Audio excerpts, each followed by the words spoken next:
Hey everyone, welcome to another live. Rare diseases are defined as a disease that affects fewer than 1 in 2,000 people. And most of us would consider ourselves very unfortunate to have a rare disease. Now, in my time as a coach, I worked with many people with rare diseases, um, but I've never worked with one who had as many rare diseases as this individual. So Emma, who has given me permission to share her details and so on. Emma is a former client of mine, and she suffered from not one, not two, but five rare diseases. Again, that's a disease that affects fewer than 1 in 2,000 people. The diseases were one was a thyroid cancer. There was hypoparathyroidism. There's something called encephalitis, a certain kind of inflammation of the gut lining, which made it very difficult for her to eat. There's also a very rare kidney disease. I think that's the rarest of all the diseases that leads to, it looks like continuous kidney stones and continuous infections, but there's nothing you can really do to stop it. And then the one that is related to the surgery, that she had surgery to remove her thyroid gland during the cancer period, and unfortunately, they damage the parathyroid glands as well. Those are behind the thyroid. They're not related to the thyroid at all, but they have to do with regulating the amount of calcium in the body. So these are all very serious diseases.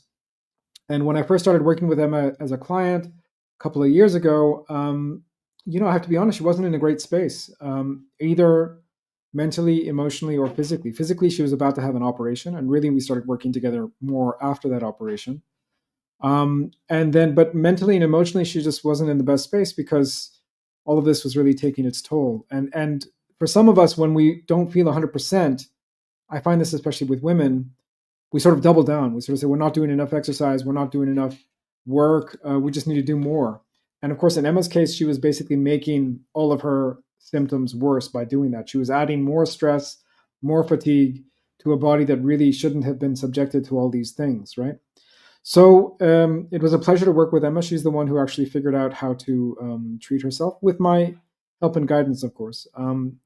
And the methodologies that we used were very much rooted in first principles, but understanding that her case was not like any other case in the whole world. Like when you have one disease that affects one person in 100,000, one disease that affects one person in a million, et cetera, et cetera. When you have all of these and it's all combined in one human being, that means you're a completely unique case.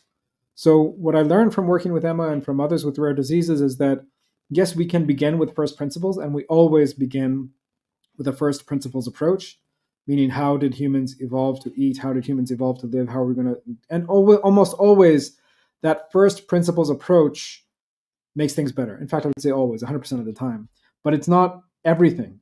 Then you need to figure out, okay, in this particular case, someone is suffering from a chronic calcium deficiency because of not having a parathyroid hormone. That needs to be addressed in a special way, et cetera, et cetera. So we cannot rule out medication. We cannot rule out supplements. We cannot rule out a number of different interventions that will help that person figure out their own way.